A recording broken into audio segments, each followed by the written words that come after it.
Hello everyone and welcome to the 11th live session of the NPTEL course Basic Environmental Engineering and Pollution Abatement. Myself Chaitra Borkar, a Ph.D. student from IIT Delhi, and I will be conducting this session. So some general information about these sessions, that these sessions occur every Saturday from 3 to 5 p.m. and these sessions are recorded and the recording are made available to you through my YouTube channel.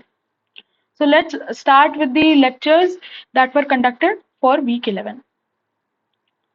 So in lecture 51, we looked at the solid waste and the hazardous waste management. And in that, firstly, we saw the classification of solid waste. It can be based either on the source, which can give us the domestic or municipal solid waste. It can give us the industrial waste or the agricultural waste. Based on the biodegradability, which is the microbial action on the waste, it can be either biodegradable or non-biodegradable waste. Based on the combustibility, it can be either combustible or non-combustible. And based on the compostability, it can either be compostable or non-compostable. And finally, based on the usability, it can either be organics, the recyclables, or the inert. The composition of the municipal solid waste (MSW) in India is about 50% biodegradable waste, the 20% of it is recyclable waste, and 22% are inerts and 8% is the others. The characteristics of the MSW are based on the moisture content it has and the heating value. And it has been found that the wood traits have a lower moisture content and highest heating value. The agricultural waste contains cellulose, hemicellulose, and lignin. And the waste management system consists of different elements. Firstly, the waste generation point, then the waste handling, separation, storage, and processing at the source, followed by its collection. And collection can have a transfer and transport, and after collection it can have transfer and transport, and segregation and processing and transformation of the solid waste, or it can be disposed.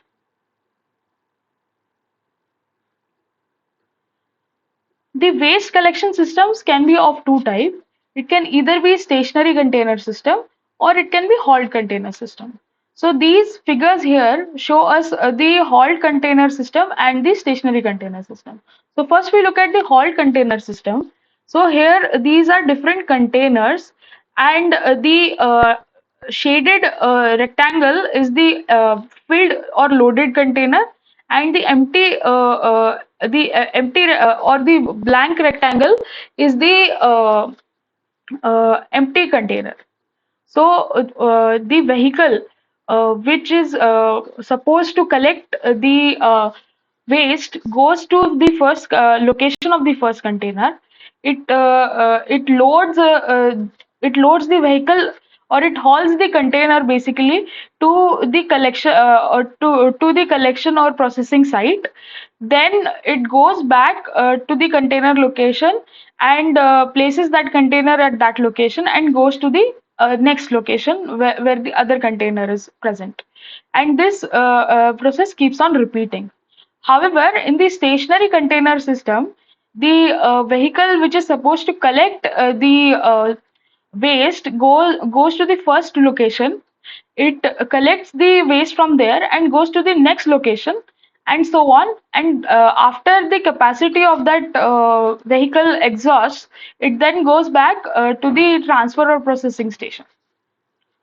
The routes for the solid waste management are shown here, and for the recyclables, whether they are the combustible type, they can either be recycled or repurposed. If they are non-combustible type, they can be recycled. For the organic fractions, they can go for biological treatment. For the inert fractions, it can be they can be used for low-grade construction. For the hazardous waste, such as the hospital waste, it is basically a very it can be a very toxic, so it needs to be incinerated. And other waste, based on their requirements, the treatment methods or can be taken up. The conversion of lignocellulosic biomass and municipal solid waste can be through thermochemical, biological, chemical, or physical processes, as we have seen in the earlier lectures. And in this schematic, as it is shown, that firstly the waste is generated and it goes through the processing, and finally the ultimate disposal is through landfilling. So landfills are basically the most preferred form of disposal of solid waste. As we have seen in the previous lectures as well, that in the industrial waste, most of the industrial waste goes for landfilling, and it is basically the disposal of solid waste in the surface soil of the earth. So the process is basically the area of the earth is dug out, and in this dugout area the waste is then compressed and disposed of. And how it is disposed of is that we cover this waste with some surface soil, so we get this compressed form of waste deposited into the land. And the this so this system which is present here, the different reactions can take place. It can either be aerobic conditions which occur at the top, and anaerobic conditions which are prevalent in at the bottom. For the waste plastic, there are 5 R's that needs to be considered. Firstly, refuse. One can refuse to use the plastic or reduce their consumption. These can also be reused, repurposed, or recycled. In India, mostly secondary and tertiary recycle techniques are mainly used.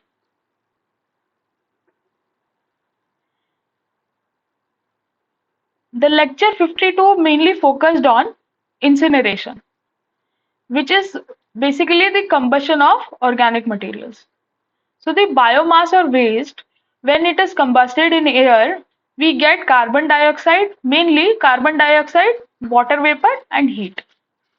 The three major steps of combustion are firstly drying, then pyrolysis and reduction, and then char combustion. And for the complete combustion of biomass or waste, we need to supply air, and it is usually excess than the what is the stoichiometric requirement. And the excess air supplied can vary from 5 to 50% depending on the type of waste that needs to be incinerated. The performance factors for the incineration are basically time needed for the incineration, then the temperature that we are providing, and the turbulence or the mixing of the waste with air. There are two types of combustion based on the staging of the fuel or the air, and they are air staging and fuel staging. So this schematic here shows us the air staging and fuel staging.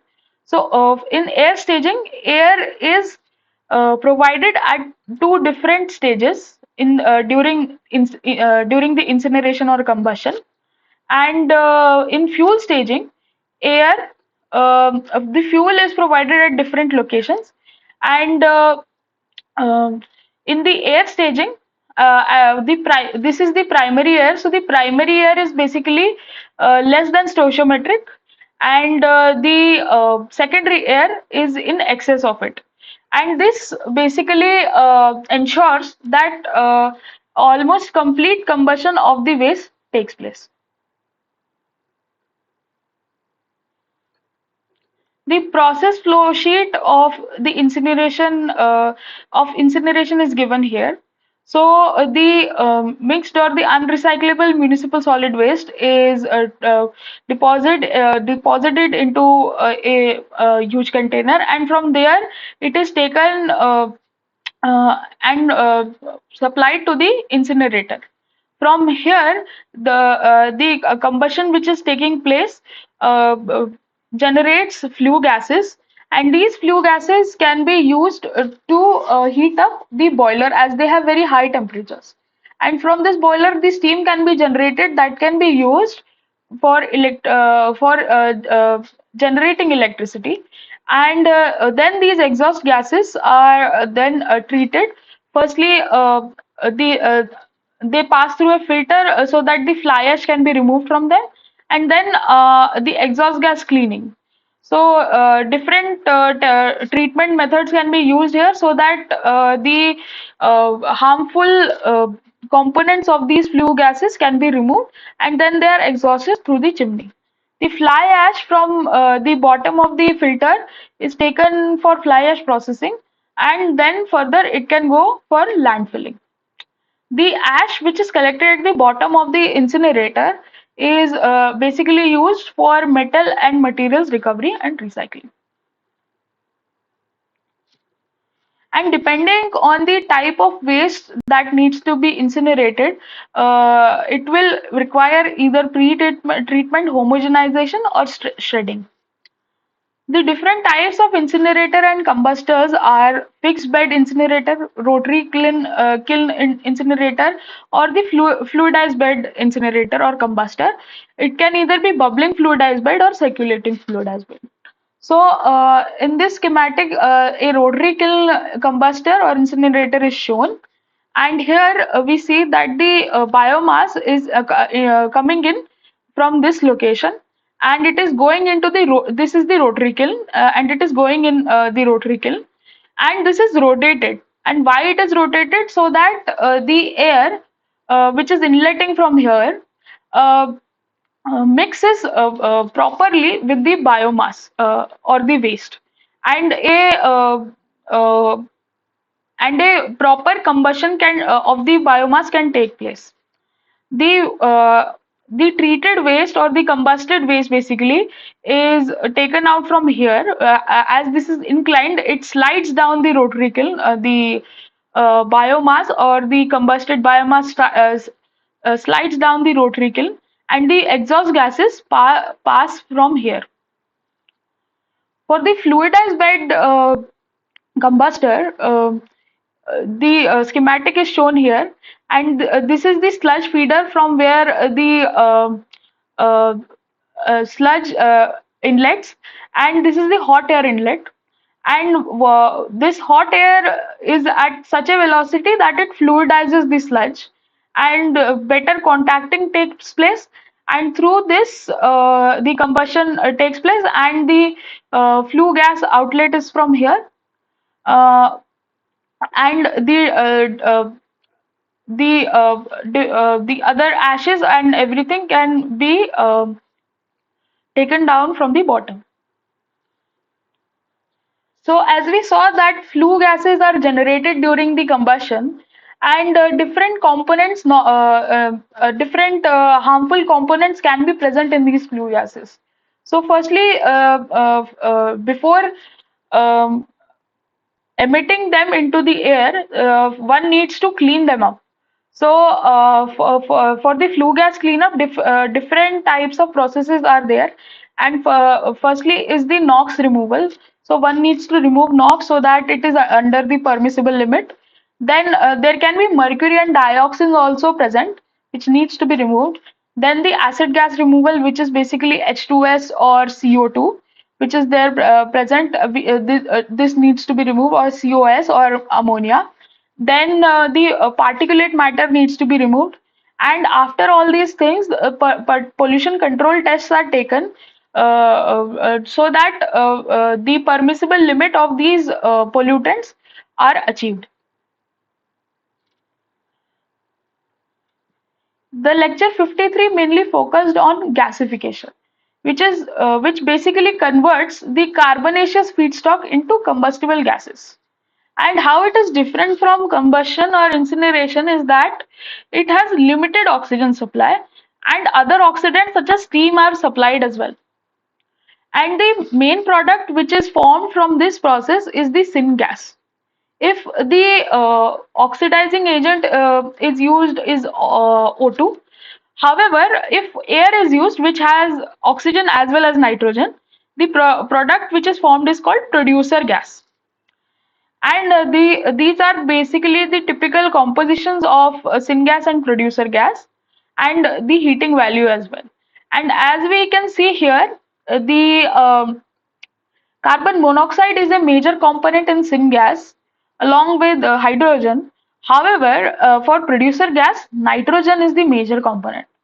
And the typical heating value for syngas is 9.3 to 14.9 megajoule per meter cube, while for producer gas it is 4.5 to 6 megajoule per meter cube. A number of reactions occur during the gasification process, and these can be of exothermic or endothermic nature.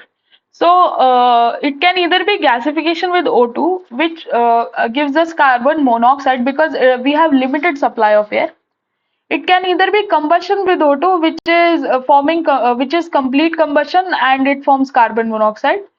It can be gasification of carbon dioxide, which gasification with carbon dioxide. Sorry. So the carbon which is present reacts with carbon dioxide to form carbon monoxide. So this is called as Boulard reaction, and this is endothermic in nature. The gasification with steam uh, forms carbon monoxide and hydrogen. Gasification with hydrogen forms methane, and two other reactions also takes place here, which is the water gas shift reaction. So carbon monoxide reacts with water vapor to form hydrogen and carbon dioxide. And methanation reaction takes place as well, in which carbon monoxide reacts with hydrogen to form methane and water vapor. So the components of the biomass are firstly oxidized, and chars and volatiles which are formed are then further gasified. So the steps involved in the gasification are basically drying, devolatilization, oxidation, and then ash cooling. In this process, however, as opposed to the incineration or combustion, the volatilized gases do not get burnt. The performance factors related to gasifications are type of heat which is injected, the gasification agent used, whether it is air or oxygen, the type of heating, whether it is direct or indirect, and the temperature and pressure ranges. So this is a schematic or the flow diagram for gasification process. So biomass or waste enters in the gasifier at this location, and oxygen enters at this location, and the gasification takes place, and then the gas which is coming out from the gasifier is firstly treated to remove the particulate matter. Then the second stage of treating also takes place, which removes the acid gas, and from there it is then used for different applications. So for one of the applications for syngas is that it is used for in the reaction called Fischer-Tropsch process, which produces liquid fuels or the chemicals, and other application can be, it can be used for fuel cell which generate electricity. It can be used in the gas turbines which gives us electric power, and from there it can be used to used in the waste heat boiler to generate steam that can heat up the gasifier, or it can go to the steam turbine to generate electricity. So for syngas to be used in different application, firstly the cooling, then conditioning and cleanup needs to take place. So in that, basically, the reduction of the temperature takes place. Then we need to remove the corrosive or fouling or the environmentally unacceptable species, removal of H2S or COS, and adjusting the H2 by CO ratio. The gasifiers for coal and petcoke were discussed in lecture 53, and they can be either moving bed, fluidized bed, or entering bed. So this is the schematic for the different types of gasifier used for coal and petcoke. So first, the moving bed gasifier is such that the coal is entering from the top, while the steam or oxygen uh, or air is steam, oxygen, or air are entering from the bottom, and the contacting here takes place, and the gasification takes place. Then we get the ash from the bottom and the flue gases from the top side. Then this is the typical temperature profile for a moving bed gasifier. Here we see that this is the temperature profile for coal, and this is the temperature profile for gas. So uh, the we see that and this is the top location, and this is the bottom location. So we see that the maximum temperature is achieved in this region. For the entrained bed gasifier, we see that the coal as well as steam, oxygen, or air enter from all of them enter at top. The gasification here takes place. The flue gases are taken out from the bottom side near the from side near the bottom, and the slag which is generated is taken from bottom. Here we see that the temperature profile is almost uniform throughout the height of the gasifier.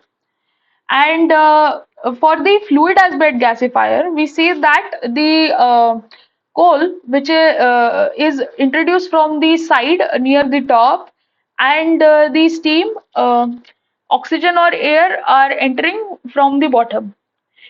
Here, the velocity of air is such that the fluidization takes place, and the ash is taken out from the bottom, while the flue gases are taken out from the top. And here we see that maximum temperature occurs near the fluidization zone. And the different types of gasifiers for biomass and waste were discussed in lecture 53, which are fixed bed, fluidized bed, which can be circulating or bubbling, or dual bed. It can either be entrained type, or it can be plasma gasifier. So firstly, the fixed bed gasifier. Here we see, and this is the updraft fixed bed gasifier. So here we see the biomass is entering at the top, while the air or oxygen and steam are entering from the bottom. The contacting here takes place, and the ash is taken out from the bottom, while the gas is taken out from the top. Uh, in the bubbling and circulating fluidized bed, this is for the bubbling fluidized bed. Here we see that the biomass is entering from the side, and the air or oxygen and steam are entering from the bottom. The fluidization here takes place, and the gasification takes place, which gives us the syngas. For the circulating fluidized bed, here we see that the biomass is entering from the side, as the case was for bubbling fluidized bed. The air or oxygen and steam are entering from the bottom. Here the velocity is such that the few particles which are suspended also flow with the syngas, and they need to be separated here, and then recirculated back to the fluidizer, and syngas is taken out from here. For the dual fluidized bed gasifier, there are two reactors which are present, and first is the combustor and the other is the gasifier. So here air is provided so that combustion takes place, and here steam is provided so that the gasification takes place.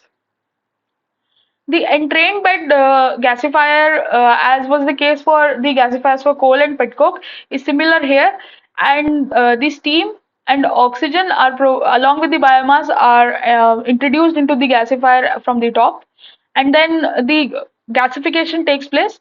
The syngas is taken out from the side, while the slag is taken out from the bottom. The plasma gasifier utilizes the high heating power of plasma, which is basically the ionized ionized gas, and this forms a particularly high quality of oxidized product, and the this is one of the most uh, efficient method in terms of generating the oxidized product. However, it requires a lot of electricity. The biomass is introduced from the top, while the syngas are taken from the sides. The slag are taken from the bottom.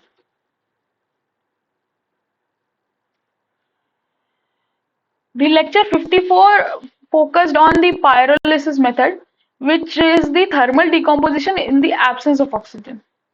So here biomass or waste is heated in the absence of oxygen such that char, bio-oil, water vapor and gas is generated. So this is one of the processes where solid, liquid and gaseous products are formed. And this is basically the first step of gasification and combustion process. So the mechanism for pyrolysis is such that firstly the primary phase decomposition reaction takes place, which is about 450 to 550 degrees Celsius, and which generates char and gas. Then the volatiles which are generated are then further heated at the same temperature around 400 to 500 degrees Celsius, and the secondary phase cracking and condensation takes place, which gives us bio oil and gas. And this bio oil then forms char, gas, and bio oil in the repolymerization phase. The different types of pyrolysis were also discussed, such as slow pyrolysis, fast pyrolysis, ultra pyrolysis, or vacuum pyrolysis, among others. The process flow sheet for pyrolysis is given here. So the pre-treated biomass or waste enters in the pyrolyzer at this location, while the carrying gas or N2 is is entering the pyrolyzer from the bottom. The pyrolysis here takes place, and the product which are generated are taken out from the top.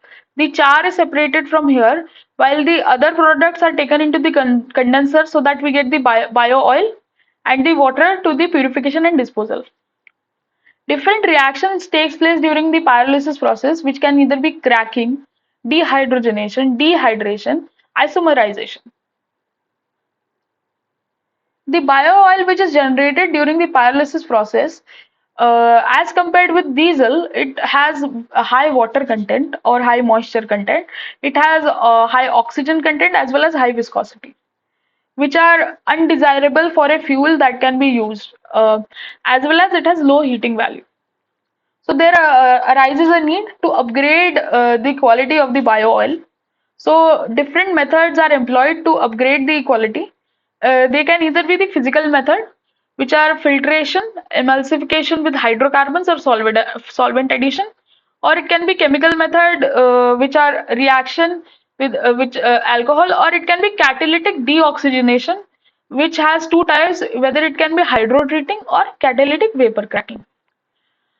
The biochar which is generated from the pyrolysis can be used as either fertilizer or adsorber directly, or the biochar can be used to generate activated carbon, which can be further used for different applications.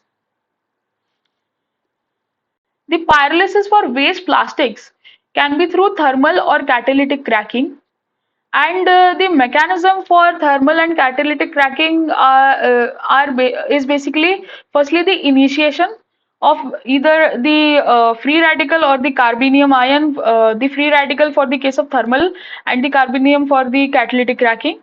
Then the propagation, then the inter and intramolecular hydrogen transfer, followed or it can be then the beta scission or the simultaneous beta scission can take place, and finally the termination. The the process for the pyrolysis of waste plastic is shown here. So the feedstock is first cleaned and dried, and the size reduction takes place. It is then heated, and then the melt feed is introduced into the pyrolyzer. And from there it is taken into the contactor, and from there it is taken for distillation so that different types of fuels can be generated. The char from here is taken out from here, and the pyrolysis gas is then go pass through the gas scrubber, and then it can be again used in the pyrolyzer. The performance factors related to the pyrolysis of waste plastics are the type of plastic which is used, the temperature which is provided, the residence time for the pyrolysis, the presence of catalyst, the catalyst loading and the contact mode, and the reactor type. It has been shown that it has been found that catalytic pyrolysis is better than the thermal pyrolysis in terms of product yield. So now we discuss sample questions related to assignment 11. So the first question is, among the following municipal refuse components, which one has the lowest moisture content and higher heating value? So the options given here are wood crates, cotton, leaves, and garbage. So the correct answer here is, as we have already discussed, it is wood crates. It has a lower heating value and a high moisture content, which is about 7% moisture content and 18.2 million joule megajoule per kg.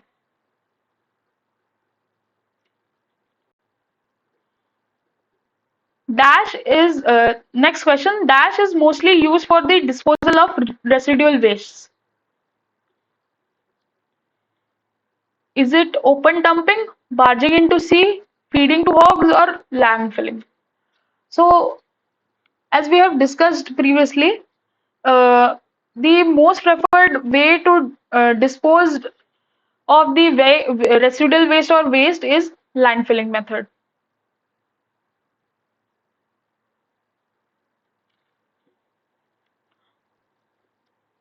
Next question. In order to achieve complete combustion, various combustion systems require excess air in the range of dash percent depending on the fuel characteristics and the system configuration. So the different options are given here, and as we have discussed already, uh, it is 5 to 50%.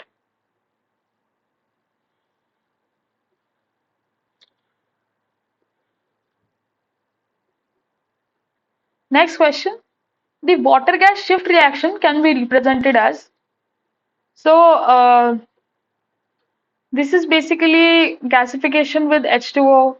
This is the methanation reaction, and this is gasification with hydrogen. So this is the correct answer here. This is the water gas shift reaction.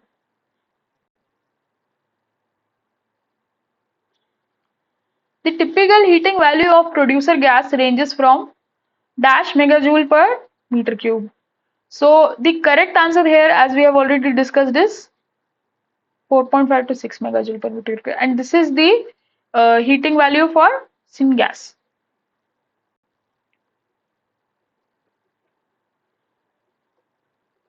Next question. From the given below, select the correct sequences of steps involved in gasification. So different options are given here, and you need to find out the correct sequence. So what would be the correct sequence? Firstly, the waste is dried, then it is devolatilized, then it is oxidized, and lastly, the ash cooling. So the correct sequence is the first option: drying, devolatilization, oxidation, and ash cooling. Next question. Find out the most suitable option relating to the catalytic cracking of pyrolysis oil. So, catalytic cracking of pyrolysis oil is basically used for upgradation of the quality of the pyrolysis oil. So, it is saying find out the most suitable option related to the action of the catalytic cracking on the pyrolysis oil. So, yes, it does reduce viscosity, it reduces oxygen content, it increases the heating value as well. So, the correct answer here is all of the above.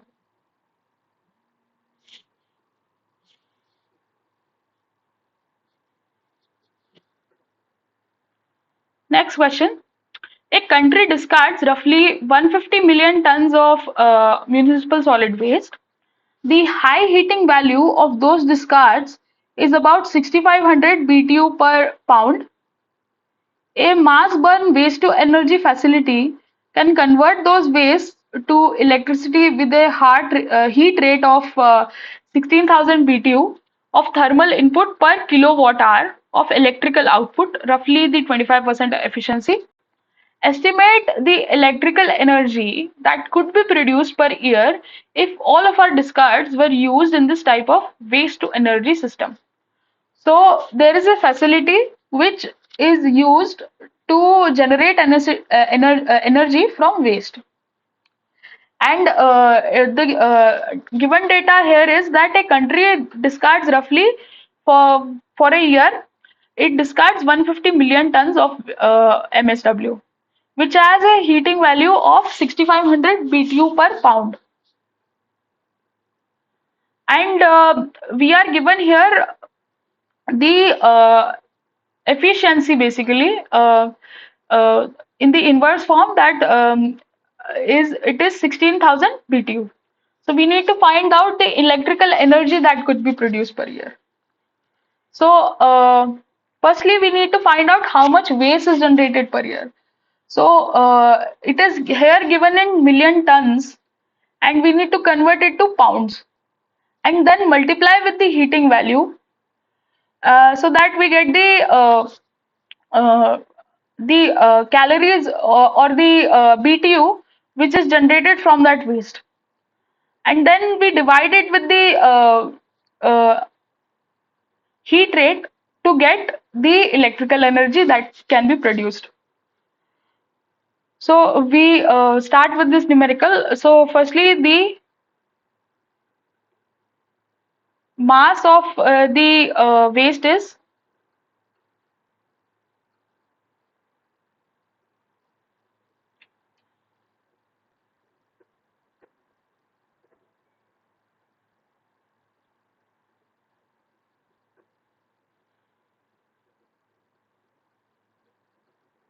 150 into 10 to power 6 tons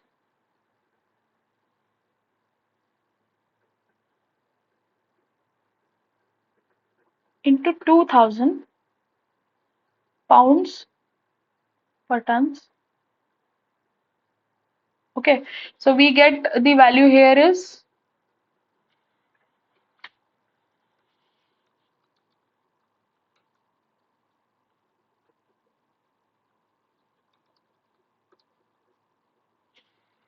3 into 10 to power 11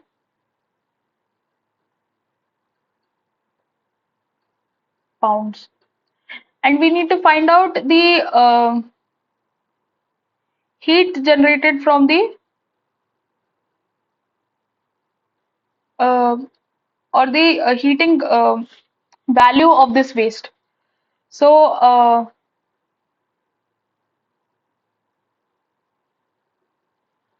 it is basically it is given for per pound. So we need to multiply this waste with this high heating value. So we get the total heat value as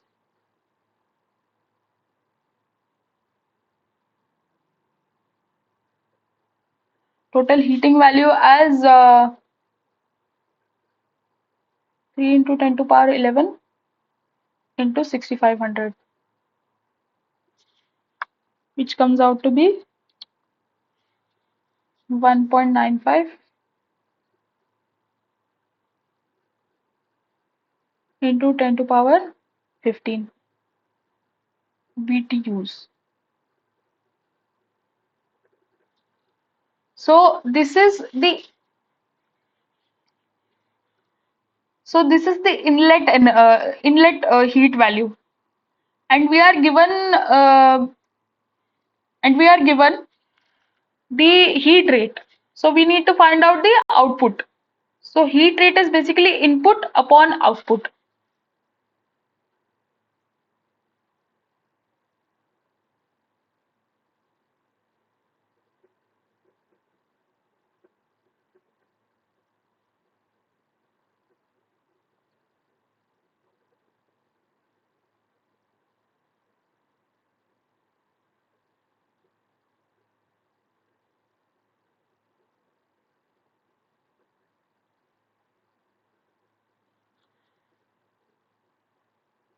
So the output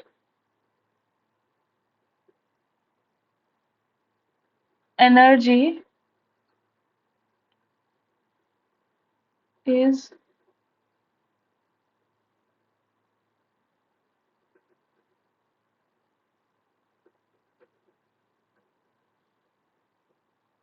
input upon heat rate.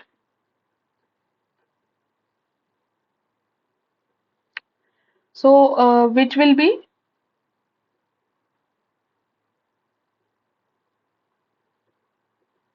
1.95 into 10 to power 15 upon 16,000.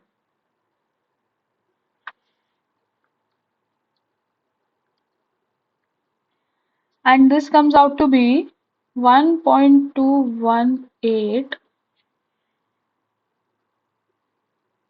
into 10 to power 11. So now firstly, this is basically LVs per year. Why? Because for in 1 year we generate this much amount of waste. So this becomes BTU per year, and we get here this much amount of BTU, or sorry, kilowatt hour, because this is in BTU per year, this is in BTU per kilowatt hour.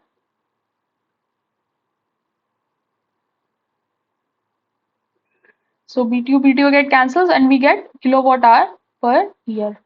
And this is 1.218 10 to power 11. So the correct option here is this 121.8 into 10 to power 9 kilowatt hour per year. Just the power term is different, as this is 1.218 10 to power 11 and this is 121.8 into 10 to power 9, which is the same answer, the correct answer.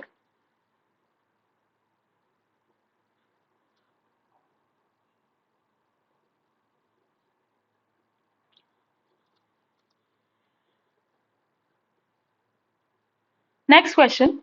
Estimate the landfill area in feet square needed to handle 1 year's MSW for a town of 250,000 people.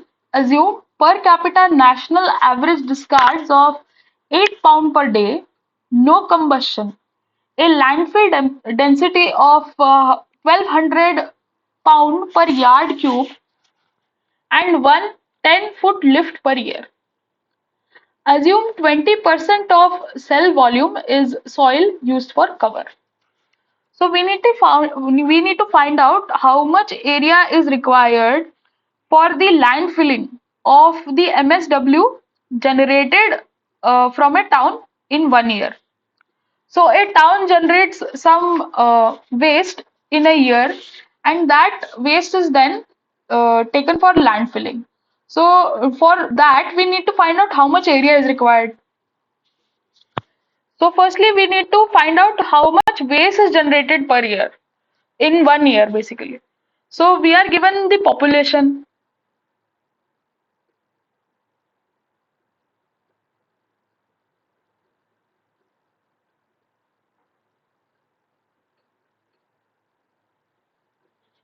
250,000, and we are given the per day waste which is generated, which is 8 pound per day. So in 1 year, how much it will be?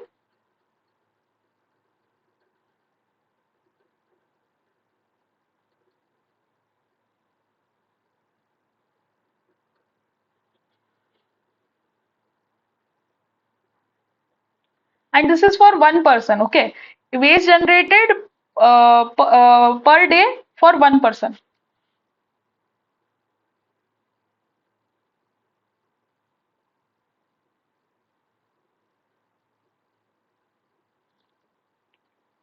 So for 1 year, how much would it be? It will be 8 into 365. As this is 8 pound per day and 365, sorry, 365 days per year. So we get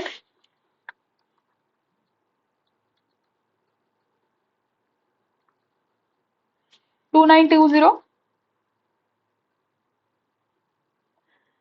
LB per year, per person basically. So we get for total waste, total MSW, total mass of MSW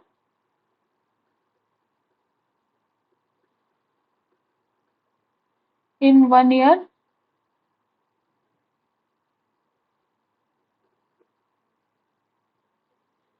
It is 2920 into 250,000.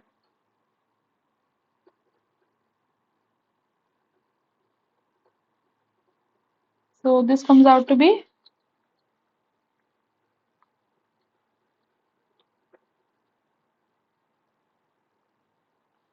730 into 10 to power 6.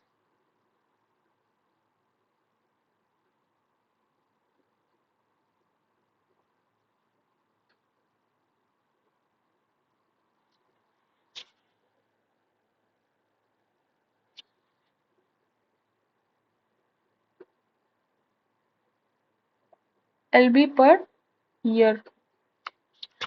Now we need to find out the volume firstly, because we need to find out the area. So this is the mass given here, and we are given the landfill density. So how will we find out the volume? Is that we divide mass by the density. So volume of MSW will be 730 into 10 to power 6 LB per year upon 1200 pound per yard cube, which comes out to be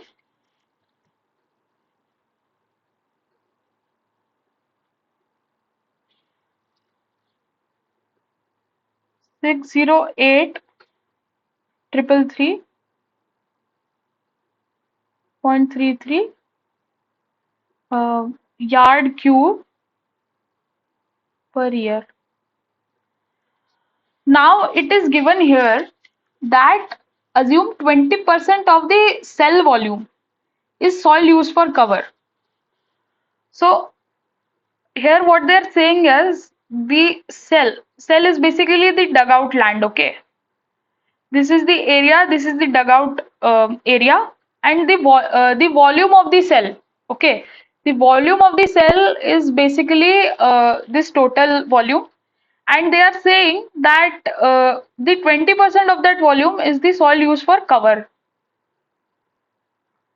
So this is the 20% of the volume, and rest is the volume of MSW.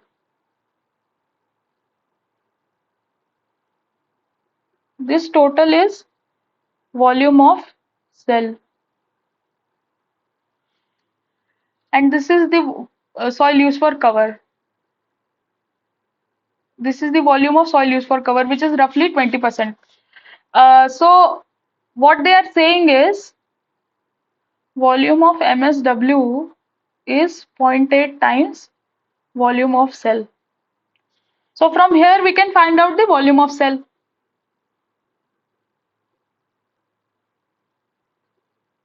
which is basically volume of MSW upon 0.8.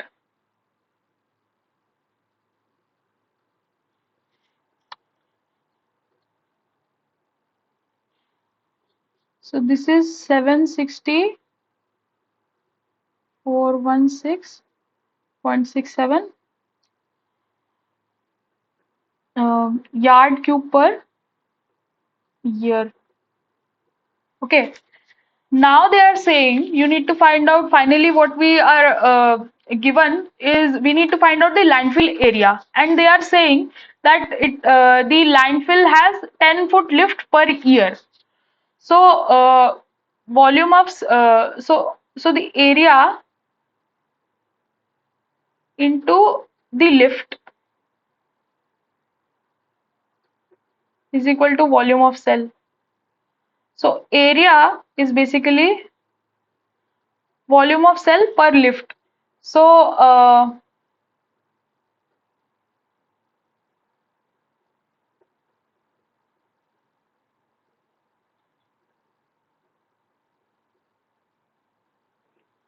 here the lift is given in feet. So we need to firstly convert this yard cube into feet cube, as we need to find out the landfill area in feet square. So that will be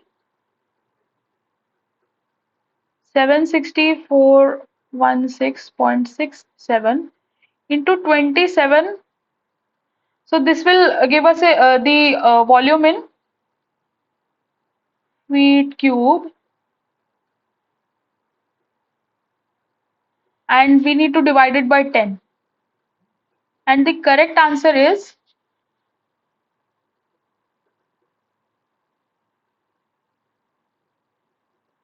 area is equal to, I'll write it here,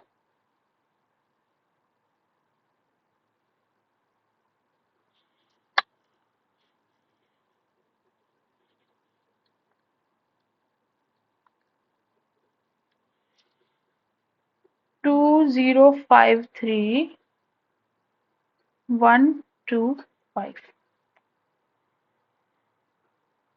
feet square. Sorry, feet square. As feet, this is feet cube and this is feet. So one feet get cancelled, one foot get cancelled. And we get feet square. So the correct answer here is the second option.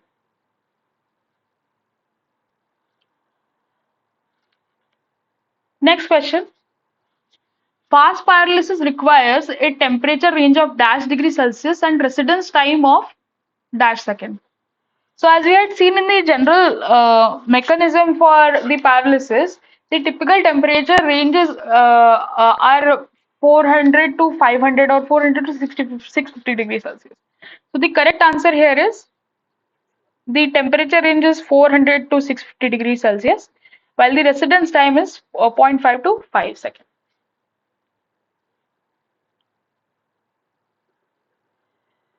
So up to this in this session, we'll meet next week for the 12th live session. Thank you.